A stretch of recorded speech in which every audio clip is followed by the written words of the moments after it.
하겠습니다. 먼저 2장 1절부터 3절 말씀 함께 봉독하겠습니다. 제가 먼저 봉독하고 3절 말씀은 함께 읽겠습니다.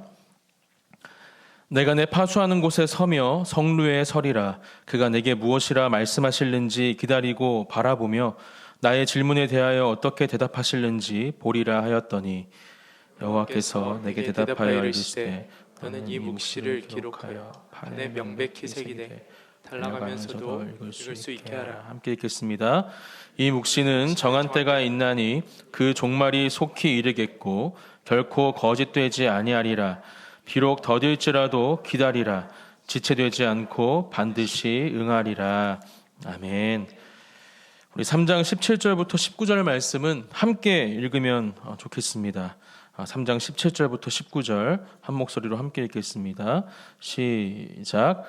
비록 무화과 나무가 무성하지 못하며 포도나무에 열매가 없으며 감람나무에 소출이 없으며 밭에 먹을 것이 없으며 우리의 양이 없으며 외양간에 소가 없을지라도 나는 여호와로 말미암아 즐거워하며 나의 구원의 하나님으로 말미암아 기뻐하리로다. 주 여호와는 나의 힘이시라. 나의 발을 사슴과 같게 하사 나를 나의 높은 곳으로 다니게 하시리로다. 이 노래는 지휘하는 사람을 위하여 내 수금에 맞춘 것이니라. 아멘. 네, 오늘은 우리 하박국서의 말씀을 가지고 하박국과 함께 성루에 서서라는 제목으로 주제로 함께 말씀을 나누겠습니다. 먼저 왜 이렇게 제목을 정했는지 그 이유를 나누고 싶습니다. 하박국서를 묵상하면서 특별히 이 2장 말씀에 저희가 함께 읽은 본문이죠. 기록되어 있는 이 성루에 하박국이 올라가서 이 하나님을 기다리는 장면, 또 하나님의 음성을 듣는 장면이 큰 은혜가 되었습니다. 그리고 그 옆에 나도 서 있으면 좋겠다, 이런 생각도 하게 되고, 또 그렇게 서 있으면 얼마나 큰 은혜가 있을까라는 묵상을 해보면서 오늘 이렇게 제목을 정해보게 되었습니다. 저뿐만이 아니라 오늘 이 하박국서를 함께 묵상하면서 여기 계시는 모든 우리 사랑하는 성도님들도 하박국 옆에 서 있는 믿음의 자녀들이요, 또 하나님의 군사로서 하나님을 바라보고 주님께서 주시는 그 말씀을 듣는 오늘 예배의 자리, 기도의 자가 되시기를 예수님의 이름으로 축복합니다. 저와 여러분들이 살아가고 있는 이 세상, 특별히 지금 우리가 보내고 있는 이 시간은 어떤 표현으로 설명해야 할지도 잘 모를 만큼 쉽지 않은 시간을 보내고 있습니다. 물론 우리의 역사를 돌이켜보면 이런 일들이 처음 겪는 일이라 어려움이라 말할 수는 없을 것입니다. 수많은 시대 가운데 비슷한 어려움은 분명하게 존재했고, 특별히 오늘 우리가 함께 살펴볼 이 하박국서에 기록된 시대 가운데에도 이런 어려움을 겪고 있는 것을 오늘 우리는 함께 살펴볼 것입니다.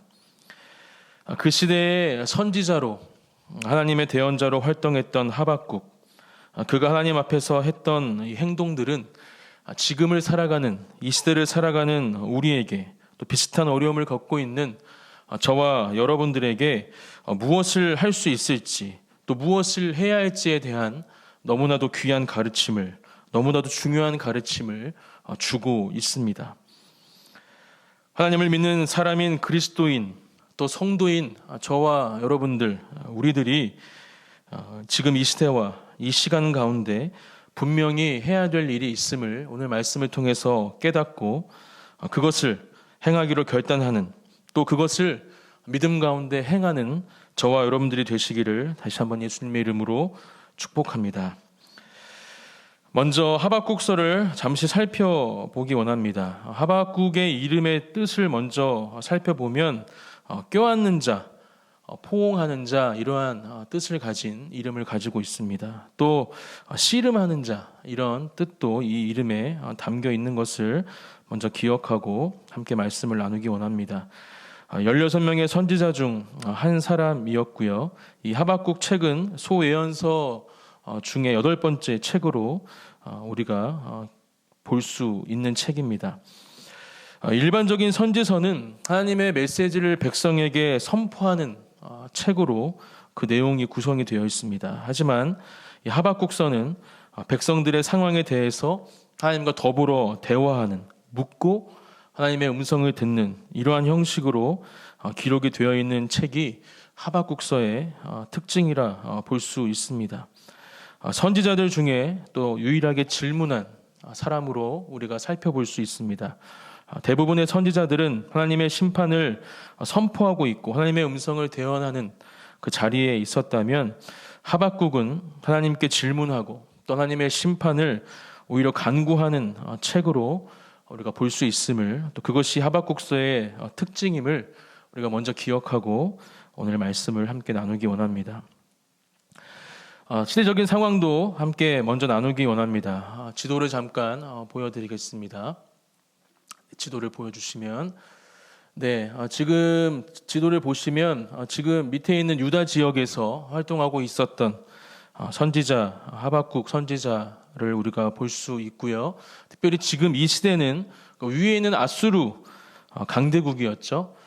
이 아수르가 멸망하고 신흥 강대국 이 바벨론 제국이 부상하던 그런 때에 이 하박국이 살고 또 사역했음을 우리가 함께 먼저 살펴보기 원합니다.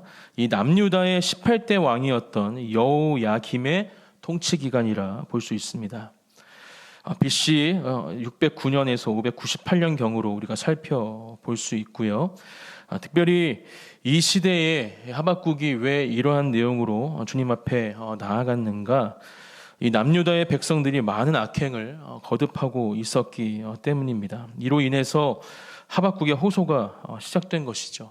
하나님, 이스라엘 백성들, 이 백성들이 제발 정신 좀 차리게 하나님께서 심판하여 주시고 일하여 주십시오. 왜 가만히 계십니까? 이러한 질문들을 하나님께 드리고 있는 것입니다.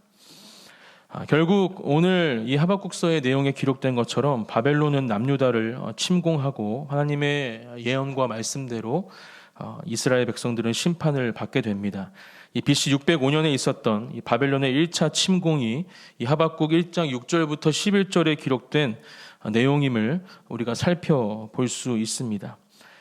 특별히 요시야 왕이 죽은 이후에 이 여호야김의 통치 초기인 BC 609년부터 이 바벨론의 1차 침공이 있었던 이 BC 605년 사이에 기록된 말씀이 하박국서임을 또한 우리가 기억하고 함께 말씀을 나누기 원합니다. 특별히 성군이었던 이 여호야김의 아버지죠. 요시야가 죽은 이후에 이 여호야김의 통치는 매우 악하고 또 그 아래에서 백성들도 함께 타락해 갔음을 오늘 말씀을 통해서 우리가 알 수 있습니다. 이것은 성경 말씀에서도 기록하고 있는데요. 예레미야 22장 17절부터 19절 말씀을 제가 읽어드리겠습니다. 여호야김에 대해서 말씀하고 있는 말씀입니다. 그러나 내 두 눈과 마음은 탐욕과 무죄한 피를 흘림과 압박과 포악을 행하려 할 뿐이니라. 그러므로 여호와께서 유다의 왕 요시야의 아들 여호야김에게 대하여 이와 같이 말씀하시니라. 무리가 그를 위하여 슬프다. 내 형제여 슬프다. 내 자매여 하며 통곡하지 아니할 것이며 그를 위하여 슬프다. 주여 슬프다. 그 영광이여 하며 통곡하지도 아니할 것이라. 그가 끌려 예루살렘 문 밖에 던져지고 나귀같이 매장함을 당하리라. 또 성경에 기록되어 있는 여호야김의 기록은 자신의 유익을 위해서 또 자신의 평안을 위해서 많은 재정을 쓰고 또 힘을 썼던 왕으로 우리가 살펴볼 수 있는 왕이 바로 이 여호야김이라는 왕입니다. 이러한 왕의 악한 통치에 함께 무너져 내려간 이스라엘 백성들, 이 모습을 보면서 지금 애통한 마음으로 하박국 선지자는 이 하박국서를 기록하고 있습니다. 제가 여호야김이 요시야 왕의 아들이라 말씀을 드렸는데요. 요시야 왕은 어떤 사람인지도 잠깐 살펴보기 원합니다. 열왕기하 23장 25절 말씀입니다. 요시야와 같이 마음을 다하며 뜻을 다하며 힘을 다하여 모세의 모든 율법을 따라 여호와께로 돌이킨 왕은 요시야 전에도 없었고 후에도 그와 같은 자가 없었더라. 이렇게 기록하고 있습니다. 다윗 왕 이후로 유일하게 다윗 왕에게 근접했던 왕으로 우리가 살펴볼 수 있고요. 특별히 이러한 선한 왕이었던 하나님 앞에 진실하고 또 하나님이 기뻐하시고 하나님 마음에 합한 왕이었던 이 요시야 왕이 죽은 후에 백성들의 슬픔을 기록한 말씀을 보면 얼마만큼 하나님께서 귀하게 쓰신 왕인지 우리가 살펴볼 수 있습니다. 역대하 35장 24절부터 25절 말씀입니다. 온 유다와 예루살렘 사람들이 요시야를 슬퍼하고 예레미야는 그를 위하여 애가를 지었으며 모든 노래하는 남자들과 여자들은 요시야를 슬피 노래하니 이스라엘의 규례가 되어 오늘까지 이르렀으며 그 가사는 애가 중에 기록되었더라. 또 이어지는 26절에는 율법에 기록된 대로 요시야 왕이 행했던 모든 선한 일이 기록되었다. 이렇게 말씀을 우리에게 전해주고 있습니다. 이렇게 선했던 자신의 아버지였던 이 요시야 왕이 노력하고 애썼던 그 모든 것들을 한 번에 무너뜨린 왕이 바로 오늘 이 하박국 시대의 왕으로 서 있는 여호야김이라는 왕이었습니다. 이 왕의 악한 통치 때문에 지금 이 하박국 시대에는 겁탈, 강포 이러한 악행들이 만연했고 지금 이러한 상황들 가운데 잠잠하게 계셨던 하나님께 질문하는 내용이 바로 하박국서의 시작입니다. 지금의 시대와도 너무 비슷하다. 저는 이 말씀을 묵상해 보았습니다. 하지만 아까도 말씀드렸지만 이러한 상황은 이 하박국 시대부터 지금까지 끊임없이 반복되고 있습니다. 일제강점기의 시간들, 또 6.25 전쟁의 시간, 또 코로나의 시간들, 이 모든 시간들이 이 하박국서에서 기록하고 있는 시대와 비슷한 시대임을 우린 너무도 잘 알고 또 기억하고 있습니다.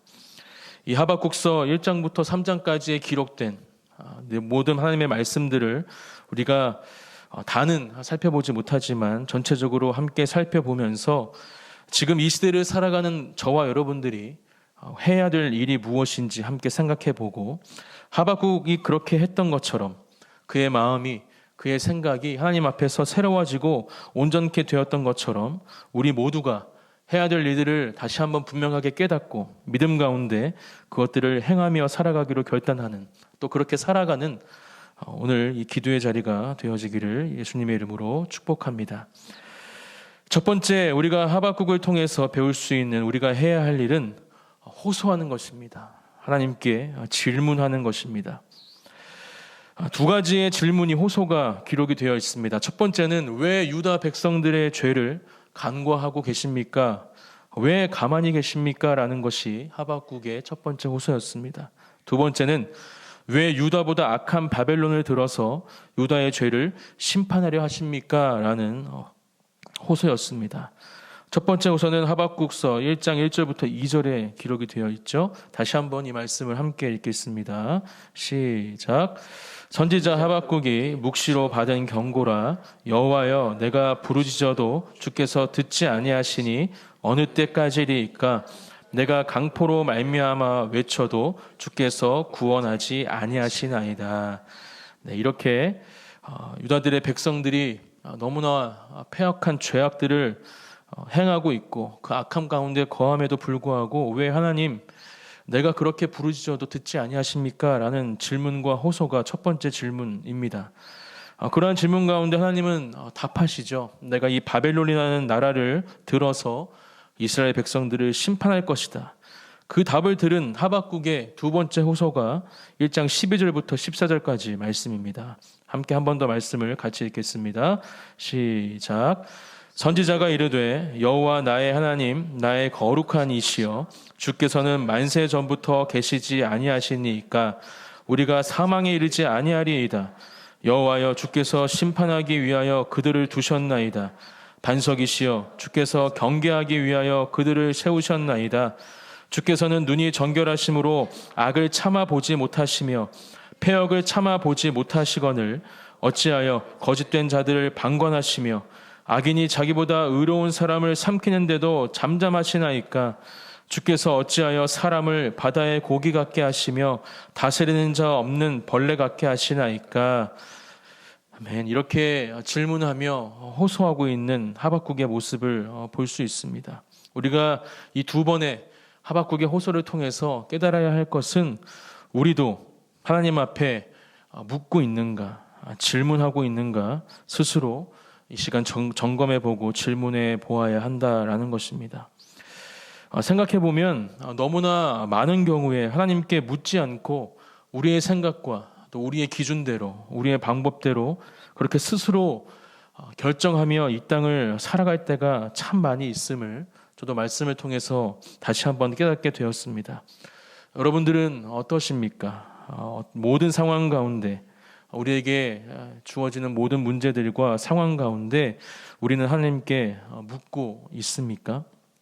오늘 이 하박국의 호소와 또 질문들을 기억하면서 우리도 모든 삶의 자리에서 모든 결정을 하나님께 맡겨드리고 하나님께 묻는 그러한 믿음의 사람들이 되어지기를 예수님의 이름으로 축복합니다.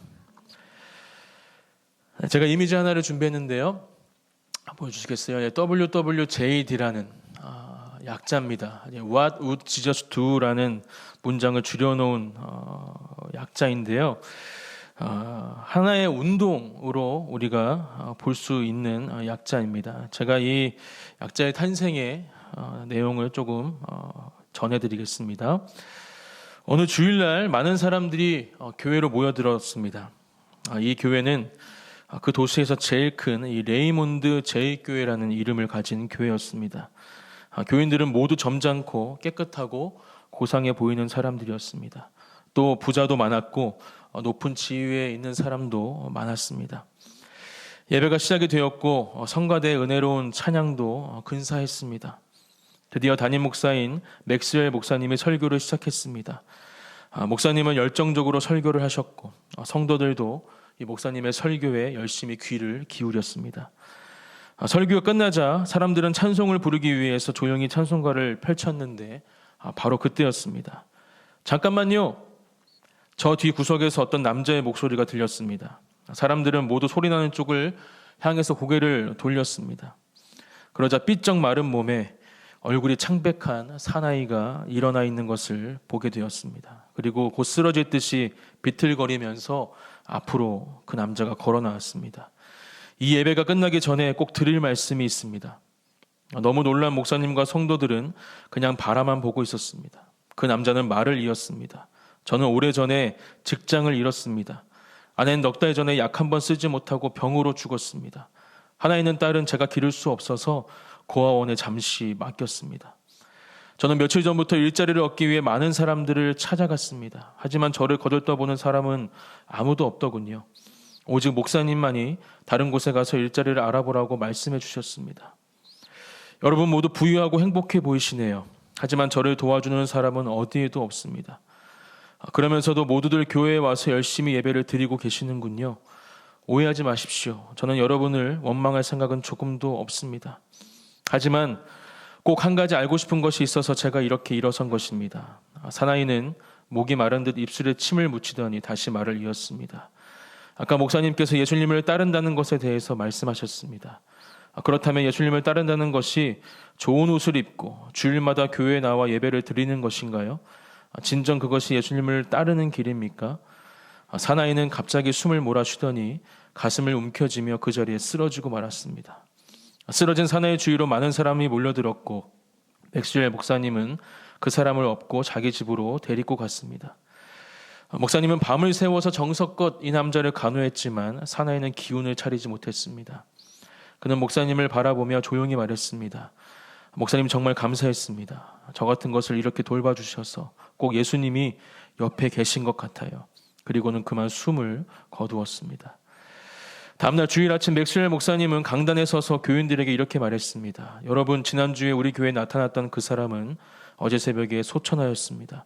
저는 그 사람이 우리에게 했던 말에 너무나 큰 충격을 받았습니다. 진정으로 예수님을 따른다는 것은 어떤 것일까요? 성도 여러분, 이제 제가 한 가지 의견을 내놓겠습니다. 앞으로 1년 동안 어떤 일을 하기 전에 반드시 예수님이라면 어떻게 하실까라는 질문을 해보기로 결심해 봅시다. 그리고 예수님께서 하시리라고 생각되는 그대로 또 예수님이 가르쳐 주시는 대로 행동하기로 합시다. 제 말에 동의하시는 분들은 예배 후에 1층 교육관으로 모여주시기 바랍니다. 그러자 사람들이 웅성거리며 동요하기 시작했습니다. 과연 우리가 그렇게 살 수 있을까? 우리가 예수님처럼 살 수 있다고? 그거는 너무 힘든 일이야. 말도 안 돼. 그건 불가능한 일일 수도 있어. 이러한 사람들도 있었고요. 아니야, 한번 해보고 싶어. 그렇게만 된다면 예수님께서 얼마나 기뻐하시겠어. 이러한 생각을 가진 사람들도 있었습니다. 그렇게 교육관에는 50명쯤 사람들이 모였고 이 약속을 잘 지킬 수 있도록 하나님 앞에 간절히 기도했습니다. 그리고 일주일에 한 번씩 모여서 자신의 경험을 이야기하고 서로 도와주기로 했습니다. 이것이 이 WWJD의 운동의 시작을 기록하고 있는 내용입니다. 이 WWJD는 이 찰스 몰로 쉐이던 목사님이라는 분의 예수님이라면 어떻게 하셨을까라는 기독 소설에 기록이 된 내용입니다. 실제로 일어난 일인지 또 소설 속에 등장하는 내용인지 정확하게 알 수는 없지만 우리가 분명하게 이 내용을 통해서 깨달을 수 있고 또 우리가 결단해야 할 것은 이러한 삶을 예수님께 묻고 하나님께 묻고 하나님이라면 예수님이라면 어떻게 하셨을까? 어떻게 결정하시고 어떻게 행하셨을까라는 질문 가운데 하나님의 가르침대로 예수님의 인도하심을 따라 살아가야 함을 이 운동을 통해서 우리가 깨달을 수 있고 또 기억할 수 있다라는 것입니다. 이러한 결단을 한 이 교회의 여러 가지 상황 가운데 처한 사람들이 많은 간증을 내놓았습니다. 신문사 사장이었던 어떤 분은 하나님이 기뻐하시지 않는 기사는 실지 않기로 결단하고 많은 직원들의 반대 가운데에도 그렇게 그 결심을 지켜나가는 가운데 결국에는 놀라운 일들이 그 신문사를 통해서 성취되어지는 은혜를 경험했고요. 또 결혼을 앞둔 한 여인은 한 부자 청년이 청혼했지만 그 좋지 않은 친구들과 어울려 다니는 것을 알았기에 그의 청혼을 거절하고 또 이러한 상황 가운데 이 결단을 서로 함께 다시 한번 기억하고 기도하며 결국에는 아름다운 이 결혼의 자리에 두 명 다 있을 수 있었던 간증 또한 이 책에서는 전하고 있습니다. 저와 여러분들에게도 이러한 놀라운 하나님의 역사와 기적이 일어나게 될 줄 믿습니다.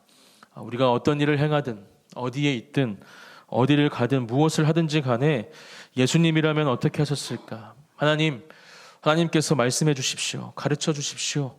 이러한 질문을 가지고 하나님 앞으로 나아간다면 오늘 하박국이 그렇게 질문 가운데 하나님의 음성을 듣고 하나님의 그 말씀을 따라 그의 모든 생각과 마음이 변했던 것처럼 또 결국에는 하나님을 원망하는 자리에서 하나님을 찬양하는 자리로 갈 수 있었던 것처럼 우리 또한 그러한 놀라운 변화의 은혜를 경험하는 한 사람 한 사람이 될 줄 믿습니다. 그런 은혜를 사모하며 오늘 함께 이것을 위해서 기도하는 저와 여러분들이 되시기를 축복합니다. 두 번째 우리가 해야 할 일은 바로 기다리는 것입니다.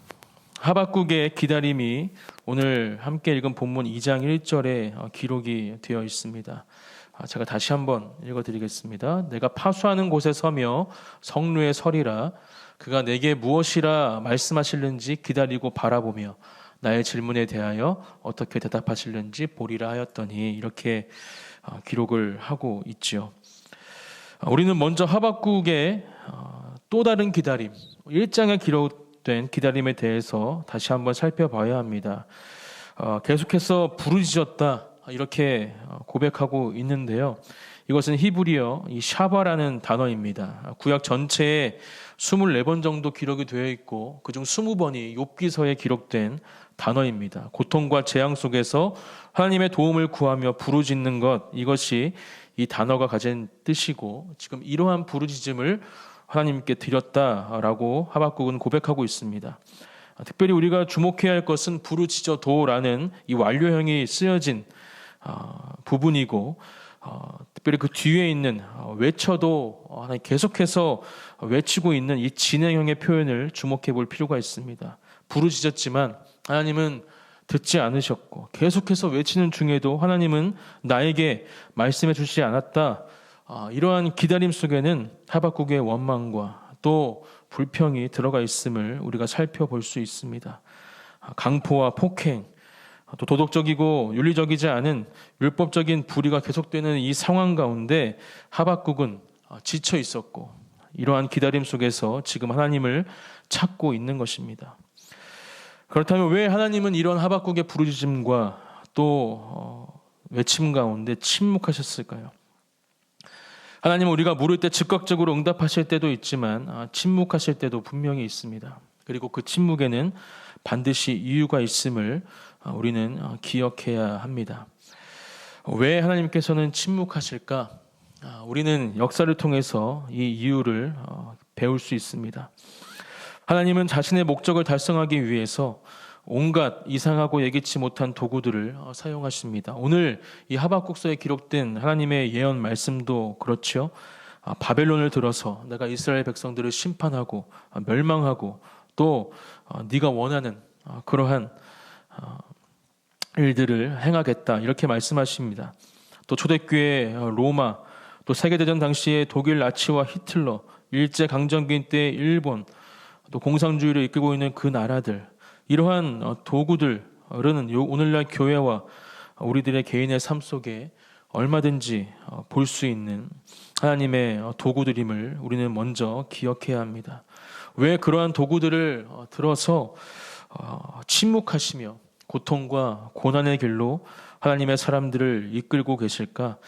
그것은 바로 하나님의 백성을 연단하고 훈련하기 위해서 우리에게 주신 고난이고 또 그 고난을 통해서 우리에게 원하시는 것이, 말씀하시는 것이 분명히 있음을 우리는 이 시간 기억하고 깨달아야 합니다.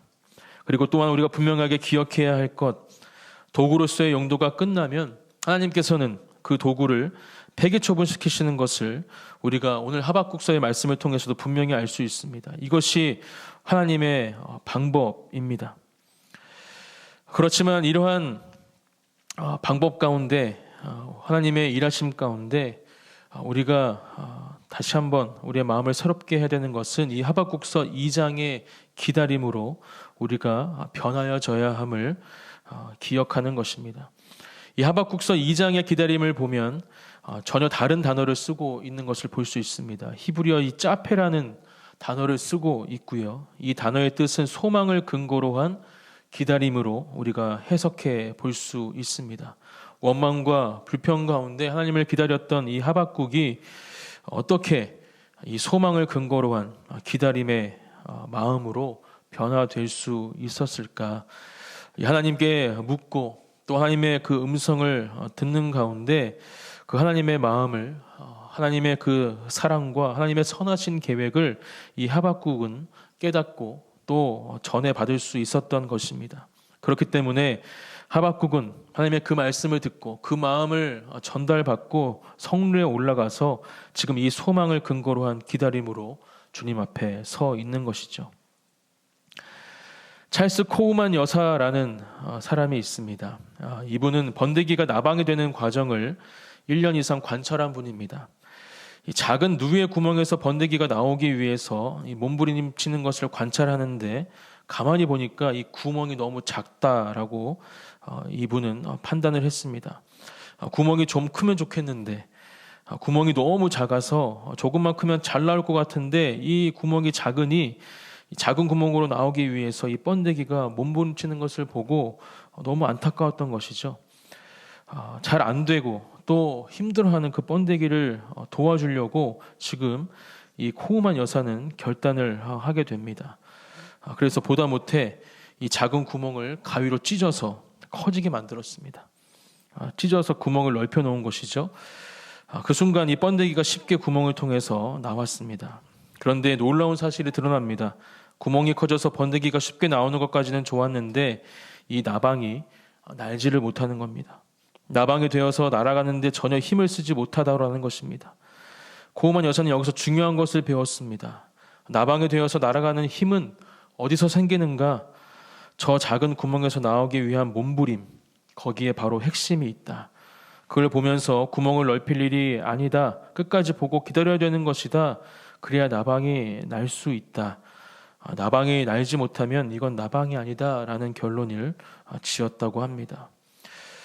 우리가 하나님 앞에서 취해야 할 기다림의 모습도 이와 같습니다. 하나님께서는 분명한 이유와 목적을 가지고 우리들 기다림 앞에 서게 하십니다. 이러한 하박국이 고백하고 있는 소망을 근거로 한 기다림을 가지고 우리에게도 말씀하시고 역사하시며 응답하시는 하나님을 만나는 저와 여러분들이 되시기를 축복합니다. 그럴 때 결국 어떻게 되는가? 하나님의 정한 때를 만나게 됩니다. 하박국서 2장 3절은 분명히 말씀하고 계십니다. 함께 이 말씀을 읽겠습니다. 시작. 이 묵시는 정한 때가 있나니 그 종말이 속히 이르겠고 결코 거짓되지 아니하리라. 비록 더딜지라도 기다리라. 지체되지 않고 반드시 응하리라. 아멘. 이 정한 때는 언제일까요? 이스라엘 백성들의 포로 생활이 끝나는 그때 바벨론이 멸망하고 또 무너졌던 성전이 재건되어지는 그때, 그렇게 말할 수도 있겠지만 결국 이때는 우리의 구원자이신 예수님에게로까지 이어지게 됩니다. 갈라디아서 4장 4절부터 7절까지의 말씀을 한 번 더 같이 읽겠습니다. 시작. 때가 참에 하나님이 그 아들을 보내사 여자에게서 나게 하시고 율법 아래에 나게 하신 것은 율법 아래에 있는 자들을 속량하시고 우리로 아들의 명분을 얻게 하려 하심이라. 너희가 아들이므로 하나님이 그 아들의 영을 우리 마음 가운데 보내사 아빠 아버지로 부르게 하셨느니라. 그러므로 내가 이후로는 종이 아니요 아들이니 아들이면 하나님으로 말미암아 유업을 받을 자니라. 아멘. 그렇습니다. 하나님의 정한 때, 그 하나님의 시간은 우리가 생각하는 시간과 또 정한 때와는 분명히 다름을 우리는 분명하게 기억해야 할 줄 믿습니다.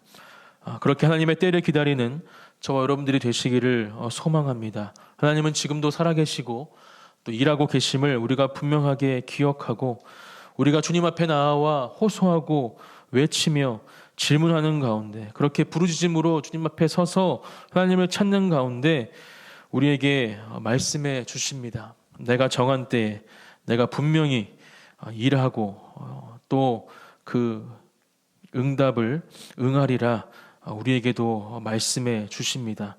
우리가 가지고 있는 모든 기도의 제목들, 지금 특별히 간구하고 있는 모든 기도의 제목들 가운데 이러한 하나님의 일하심과 역사하심을 경험하게 될 줄 믿습니다.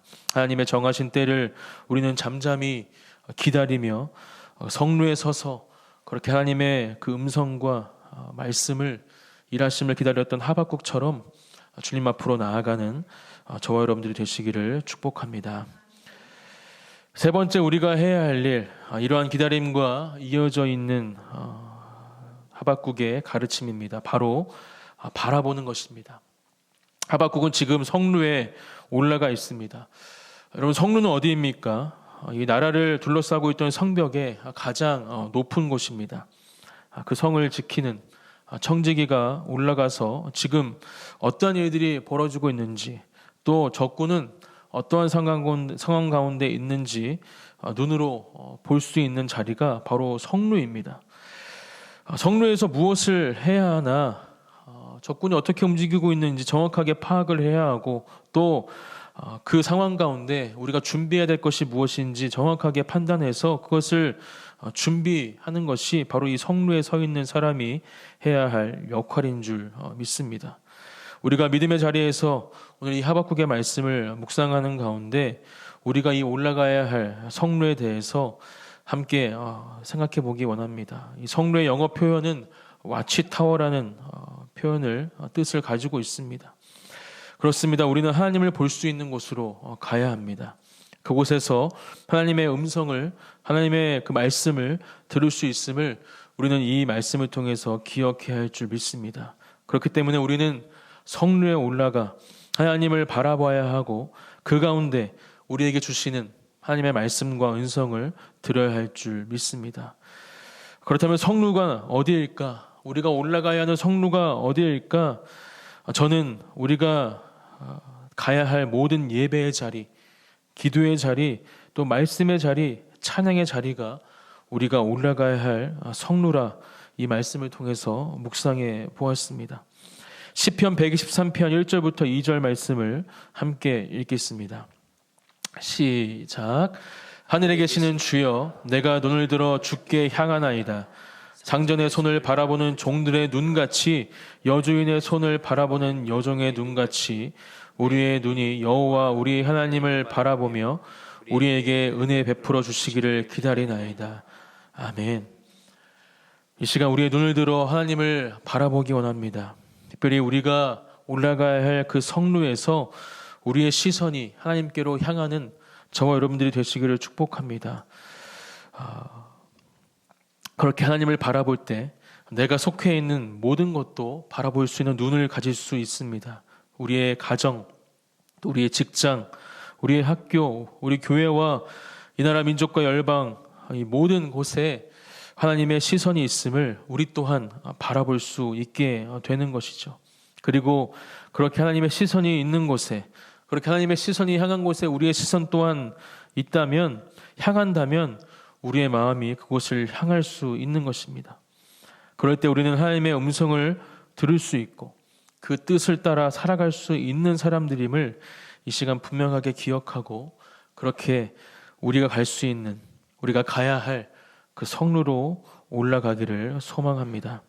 시편 73편 16절부터 19절 말씀을 제가 읽어드리겠습니다. 내가 어쩌면 이를 알까 하여 생각한즉 그것이 내게 심한 고통이 되었더니 하나님의 성소에 들어갈 때에야 그들의 종말을 내가 깨달았나이다. 주께서 참으로 그들을 미끄러운 곳에 두시며 파멸에 던지시니 그들이 어찌하여 그리 갑자기 황폐되었는가. 놀랄 정도로 그들은 전멸하였나이다. 아멘. 사랑하는 성도 여러분, 함께 성루로 올라가기 원합니다. 우리가 가야 할 예배 자리, 주일 예배, 새벽 예배, 느헤미야 금요 부흥기도회, 또 우리가 가야 할 모든 예배와 기도의 자리, 찬양과 말씀의 자리를 사모하며 그렇게 우리가 가야 할 그 성루에 올라가 하나님을 기다릴 때 우리는 하나님을 만날 수 있게 될 줄 믿습니다. 하나님은 우리를 분명히 만나 주실 것입니다. 또 놀라운 하나님의 역사하심과 일하심을 경험하게 해 주실 줄 믿습니다. 네 번째 우리가 해야 할 일은 기록하고 기억하라라는 말씀입니다. 하박국은 하나님 앞에 이 두 번째 질문을 한 이후에 이러한 음성을 듣습니다. 하박국서 2장 2절입니다. 함께 이 말씀을 다시 한번 읽겠습니다. 시작. 여호와께서 내게 대답하여 이르시되 너는 이 묵시를 기록하여 판에 명백히 새기되 달려가면서도 읽을 수 있게 하라. 이렇게 말씀하십니다. 두 번째 질문, 왜 의로운 사람들이 있음에도 불구하고 그런 악한 나라를 들어서 심판하십니까? 라는 이 질문 가운데 하나님은 다시 한번 정확하게 말씀하십니다. 그렇게 지금은 내가 바벨론을 들어서 이스라엘 백성들을 심판하시지만 결국에는 그 바벨론은 나의 심판 가운데 있을 것이고 선하신 하나님의 계획 가운데 이스라엘 백성들이 다시 회복될 것을, 다시 온전케 될 것을 하나님께서는 말씀해 주시죠. 특별히 2장 2절 말씀, 이 묵시를 기록하여 판에 명백히 새기되 달려가면서도 읽을 수 있게 하라. 이 말씀을 묵상하면서 지금 하나님께서 말씀하시는 이 달려가면서도 읽을 수 있게 하라라고 말씀하시는 이 부분이 어떠한 의미일까 저는 묵상해 보게 되었습니다. 제가 찾아보니까 두 가지의 견해가 있는 것 같습니다. 첫 번째는 달려가면서도 읽을 수 있게 모든 백성이 다 볼 수 있도록 크고 또렷하게 기록해 놓으라. 심지어 달려가면서도 볼 수 있게 하나님의 말씀을 기록하라는 것이죠. 우리가 고속도로를 차를 타고 가면서 이정표들을 분명하게 읽을 수 있지 않습니까? 그러한 의미에서 이 말씀을 우리가 묵상해 볼 수 있습니다. 두 번째는 그것을 읽는 자가 달려갈 수 있도록, 이스라엘의 바벨론에 의해서 멸망한 후에 절망하고 또 현실에 타협할 때, 인생에 포기할 그때 이 하나님의 뜻을 바르게 알 수 있도록 이 하나님의 묵시를, 내가 분명히 그들을 심판하고 너희를 다시 회복할 것이다 라는 이 말씀을 기록하고 또 판에 명백히 새기면 그것을 읽고 하나님의 뜻을 발견하는 자들이 이 백성들에게 하나님의 뜻을 전하기 위해 달려갈 것이다 라는 의미를 이 말씀을 통해서 또 살펴볼 수 있음을 학자들은 기록하고 있었습니다. 저는 이 두 가지 견해 모두 우리에게 필요한 해석이라 생각됩니다. 우리가 하나님의 말씀을 들을 때 그것을 그냥 듣고 끝내는 것이 아니라 분명하게 우리의 마음판에 새기어서 우리가 그 말씀대로 살아가는 것, 또 그 말씀대로 그렇게 우리가 살아갈 때 그 말씀이 우리의 삶을 통해서 이 땅 가운데 또 우리와 함께하는 사람들에게 전해지는 그 삶을 살아가는 것이 바로 오늘 이 하박국서 2장 2절에서 말씀하고 있는 이 묵시를 분명하게 기록하여 판에 명백히 새기되 달려가면서도 읽을 수 있게 하라는 하나님의 말씀인 줄 믿습니다. 신명기 6장에 보면 이 말씀을 어떻게 대해야 하는지 분명하게 기록하고 있습니다. 신명기 6장 4절부터 9절 말씀입니다. 함께 이 말씀을 봉독하겠습니다. 시작. 이스라엘아 들으라. 우리 하나님 여호와는 오직 유일한 여호와이시니 너는 마음을 다하고 뜻을 다하고 힘을 다하여 내 하나님 여호와를 사랑하라. 오늘 내가 내게 명하는 이 말씀을 너는 마음에 새기고 내 자녀에게 부지런히 가르치며 집에 앉았을 때에든지 길을 갈 때에든지 누워 있을 때에든지 일어날 때에든지 이 말씀을 강론할 것이며 너는 또 그것을 내 손목에 매어 기호를 삼으며 내 미간에 붙여 표로 삼고 또 내 집 문설주와 바깥문에 기록하였지니라. 아멘. 사랑하는 성도 여러분, 우리가 함께 하나님의 말씀을 읽는 그 묵상의 시간들, 또 말씀을 듣는 그 예배의 자리, 또 하나님의 음성을 듣는 그 기도의 자리 가운데 주어지는 하나님의 말씀들, 이것들을 우리 마음판에 분명하게 새기어서 그 말씀대로, 그 말씀이 이끄시는 대로 순종함으로 살아가시는 저와 여러분들이 되시기를 축복합니다. 또한 그 말씀을 살아낼 때 그 말씀을 통해서 드러나는 하나님이 우리의 삶 가운데 나타나고 전하여지는 그 놀라운 은혜 동안 경험하는 우리의 삶이, 여러분들의 삶이 되어지기를 예수님의 이름으로 축복합니다. 그러한 삶을 통해서 하나님은 분명히 일하시고 그 말씀 가운데 놀라운 하나님의 역사를 행하실 줄 믿습니다. 다섯 번째 우리가 해야 될 일은 바로 믿음으로 사는 것입니다. 오늘 하박국서 2장 4절 말씀에는 의인은 그의 믿음으로 말미암아 살리라라는 말씀이 기록이 되어 있습니다. 이 말씀은 루터가 종교개혁을 할 수 있었던 힘이 되고 원동력이 되었던 말씀이죠. 로마서 1장 17절 말씀에도 인용이 된 말씀인데요. 한번 로마서 말씀을 함께 읽겠습니다. 시작. 복음에는 하나님의 의가 나타나서 믿음으로 믿음에 이르게 하나니 기록된 바 오직 의인은 믿음으로 말미암아 살리라 함과 같으니라. 아멘. 이 하박국서 2장 4절의 말씀을 인용한 이 로마서의 말씀을 통해서 루터는 놀라운 종교개혁을 이룰 수 있었고, 지금 이 이신칭의의 놀라운 루터가 전해준 이 믿음의 모습은 우리가 취해야 할 믿음으로 지금까지 전해지고 있습니다. 오직 의인은 믿음으로 살리라. 어떠한 믿음을 가지라고 지금 하박국서는 우리에게 말씀해주고 있는 것입니까? 그리스도인으로서, 성도로서 우리는 어떠한 믿음을 가져야 하겠습니까? 우리는 이러한 믿음이 어디로부터 나오는지 먼저 이 시간 깨달아야 합니다. 그것은 하나님이 어떠한 분이신지 우리가 깨닫고 기억하는 것에서부터 시작되어짐을 오늘 함께 기억하고, 그렇게 하나님의 놀라운 위대하심과 전능하심을 찬양하고 높이는 이 기도의 자리가 되기를 축복합니다. 하나님은 어떠한 분이십니까? 2절에 하박국서 2장에 기록된 내용들을 볼 때도 그렇고, 또 성경 전체를 볼 때에도 우리는 고백할 수 있습니다. 온 우주 만물을 창조하시고 이 땅을 다스리시는 유일하신 통치자이시며 살아계시고 우리의 모든 삶을 승리로 이끄시는 하나님이심을 선포해야 할 줄 믿습니다. 결국 모든 악은 망하게 될 것이고, 또 이스라엘을 회복시켰던 것처럼 우리를 회복의 자리로 이끄실 분이 바로 하나님이심을 함께 선포하기 원합니다. 우리의 참된 소망이 되시며, 또 하나님의 선하고 아름다우신 그 계획하심을 분명하게 이루실 분이심을 함께 믿음으로 선포하는 오늘 기도의 자리가 되기를 소망합니다. 내가 원하는 대로 되는 것이 아니라 하나님이 원하시는 대로 모든 것을 이루어 가실 분이심을 믿음으로 고백하는 오늘 기도의 자리가 되시기를 축복합니다.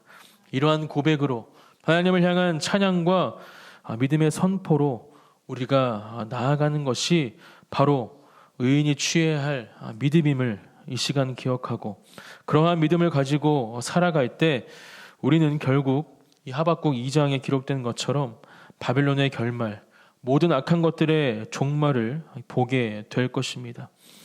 우리도 보게 될 줄 믿습니다.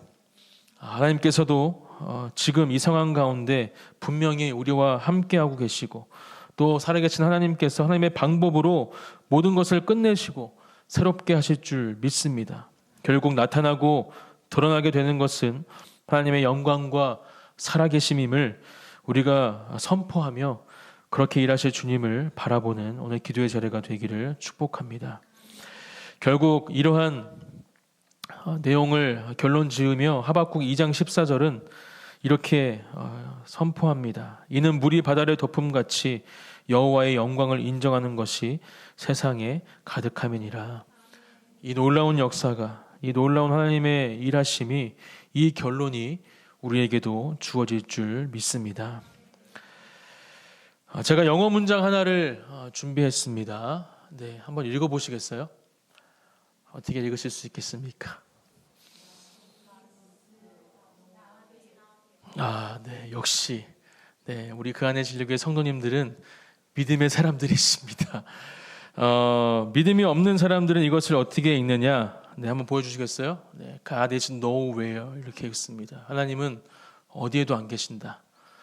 하지만 믿음의 눈으로 이 글자를 바라보면 여러분들이 말씀하셨던 것처럼 God is now here. 하나님은 지금도 우리와 함께 하신다. 여기에 함께 하신다. 고백할 수 있는 것이죠. 믿음의 눈으로 모든 것을 바라보시는, 또 그 가운데 일하시는 하나님의 역사하심을 경험하시는 저와 여러분들이 되시기를 축복합니다. 우리는 처해 있는 모든 상황과 환경 가운데 우리의 믿음을 지키며 살아가야 할 줄 믿습니다. 이것이 오늘 하박국에게 말씀하고 계시는 하나님께서 원하시는 믿음입니다. 하나님의 선하신 계획과 일하심을 믿고 설령 우리의 상황이 고난과 고통의 시간일지라도, 연단과 훈련의 시간일지라도 그 믿음을 잃지 않을 때 우리는 하나님의 놀라운 역사를 경험하게 될 줄 믿습니다. 여섯 번째 우리가 해야 될 일은 바로 기도하는 것입니다. 하박국은 이러한 하나님의 역사하심, 응답하심 가운데 기도로 나아갑니다. 하박국서 3장 2절 말씀이죠. 여호와여, 내가 주께 대한 소문을 듣고 놀랐나이다. 여호와여, 주는 주의 일을 이 수년 내에 부응하게 하옵소서. 이 수년 내에 나타내시옵소서. 진노 중이라도 긍휼을 잊지 마옵소서. 이렇게 기도로 주님 앞에 나아가는 모습을 볼 수 있습니다. 하나님을 원망했던, 하나님께 불평을 쏟아내고 왜 침묵하시는지 하나님께 호소했던 이 하박국이 결국 하나님과의 깊은 대화를 통해서 하나님이 어떠한 분이신지 다시 한번 깨닫게 되고, 그 하나님의 놀랍고 선하신 계획을 바라보게 된 이후에 지금 기도의 자리로, 찬양의 자리로 나아가고 있는 것이죠. 이 3장 2절에 놀랐나이다는 두렵다를 뜻하는 의미가 아니라 경외하게 되었다라는 의미를 가진 놀람입니다. 그렇게 하나님을 다시 경외하게 되었고, 그 가운데 이 구체적인 기도의 제목들, 수년 내에 부응하게 해 주시옵소서, 또 진노 중이라도 긍휼을 잊지 마옵소서라는 이 기도의 제목들을 올려드리며 그 이후로는 계속해서 하나님의 위대하심을 고백하고 있는 이 하박국의 고백들이 3장에 가득 채워져 있습니다. 이러한 기도로 하나님 앞에 나아가는 오늘 기도의 자리가 되기를 축복합니다. 2월 추천도서로 우리 목사님께서 소개해 주시고, 또 우리 성경 통독 작년에 완료하신 분들에게 선물로 주시기로 한 이 조지 물러의 책을 저도 읽고 있습니다. 그 가운데 놀라운 또 이 기록이 있어서 함께 나누기 원합니다. 1844년 11월 나는 5명의 영혼들이 주님에게 돌아올 수 있도록 기도했다. 나는 하루도 거스르지 않고 기도했다. 병이 들었든 아니면 물이나 바다를 여행하든 또는 일로 바쁘든 항상 그들을 위해서 기도했다. 그렇게 18개월이 지나자 한 사람이 회심했다. 나는 하나님께 감사하고 나머지 사람들을 위해서 계속 기도했다. 5년이 지나자 또 다른 사람이 회심했다. 나는 그 두 번째 사람의 회심에 대해 하나님께 감사했다. 그리고 나머지 세 사람을 위해서 여전히 기도했다. 매일 기도한 결과 세 번째 사람도 돌아왔다. 나는 하나님께 감사하고 나머지 두 사람을 위해서 기도했다. 그러나 그들은 여전히 하나님께로 돌아오지 않았다. 하나님께 기도할 때마다 수천 번의 기도 응답을 받은 내가 그들의 영혼을 위해서 거의 매일 36년간 기도했지만 그들은 여전히 회개하지 않고 있다. 그러나 나는 하나님 안에서 계속 소망을 가지고 있다. 응답 받을 때까지 기도할 것이다. 비록 그들이 지금 회개하지 않더라도 언젠가는 회개할 것이다. 조지 뮬러가 52년 동안을 기도했습니다. 하지만 이 두 사람은 조금도 반응하지 않았습니다. 하지만 1898년 기도를 시작한 지 54년 만에 조지 뮬러가 세상을 떠난 뒤에 하나님은 이 두 명의 영혼 역시 하나님에게 돌아오도록 만드셨습니다. 이처럼 조지 뮬러는 하나님이 즉시 자신의 기도에 응답하실 때 하나님께 감사했고 그렇지 않을 때에도 하나님에게 끈질기게 기도하며 하나님의 응답을 받았습니다. 이것이 바로 뮬러가 평생 간직하고 있던 응답받는 기도의 비결이었습니다. 이 기도의 방법을 오늘도 우리가 취하기를 소망합니다. 조지 뮬러의 이 기도의 방법처럼 하나님께서 즉각적으로 응답하시던 아니면 우리가 볼 수 없는 그때에 하나님의 응답을 허락해 주시던 우리는 매일매일 기도의 자리를 떠나지 않고 우리가 취해야 할 그 기도의 제목들을 가지고 주님 앞에 엎드리는 저와 여러분들이 되시기를 축복합니다.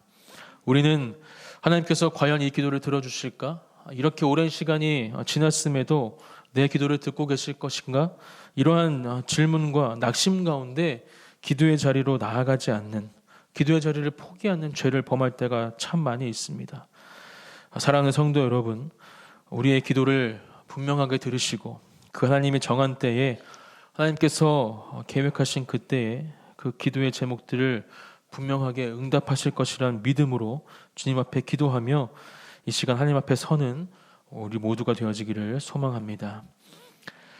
마지막으로 7번째 우리가 해야 될 일은 바로 하나님을 찬양하는 일입니다. 3장 1절에서는 이렇게 기록을 하고 있죠. 시기 온 옷에 맞춘 선지자 하박국의 기도라 이렇게 기록하고 있습니다. 이 시기 온 옷은 빠르고 격정적인 노래 형식을 말하는 이 노래의 한 형태입니다. 애가 형식이 아니라 왜 이러한 빠르고 격정적인 노래 형식을 취했을까? 아마 하박국의 처음 마음이었다면 또 이 2장의 마음이었다면 이러한 노래까지 이어지진 않았을 것입니다. 하지만 계속해서 하나님께서 하박국을 만나주시고 이 하박국의 마음 가운데 하나님의 마음을 전해주시는 가운데 하박국의 마음의 상태가 완전히 바뀌어지게 된 것이죠. 하나님의 응답을 듣고 하나님의 놀라운 계획하심과 일하심을 듣고 보게 되었을 때 하박국의 마음에 차올랐던 마음은 기쁨과 감사, 환희, 확신이었습니다. 그러면서 오늘 함께 읽은 본문 말씀 이 하박국서 3장 17절부터 18절, 19절이죠. 말씀을 고백하고 있는 것입니다. 다시 한번 이 말씀을 함께 고백하기 원합니다. 시작.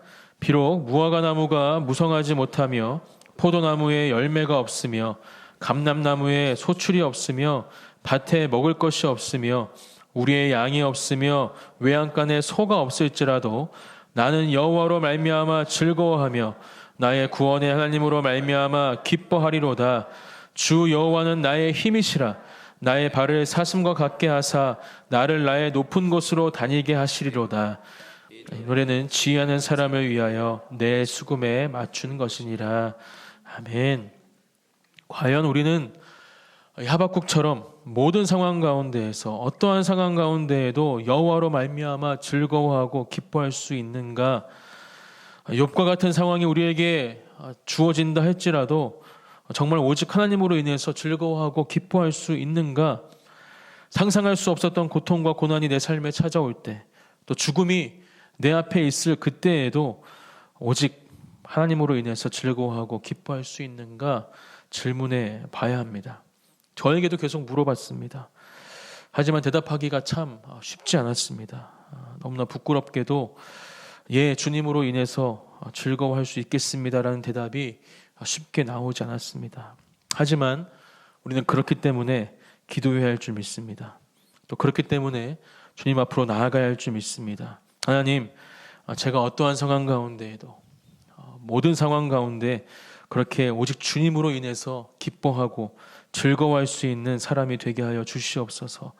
나의 구원의 하나님으로 말미암아 기뻐할 수 있는 오직 주님만이 나의 힘이시기에 나의 발을 사슴과 같게 하실 유일한 분이시기에 나를 높은 곳으로 다니게 하실 분이시기에 제가 기뻐하고 즐거워하겠습니다. 감사함으로 주님 앞에 나아가겠습니다. 찬양하며 주님 앞으로 서겠습니다.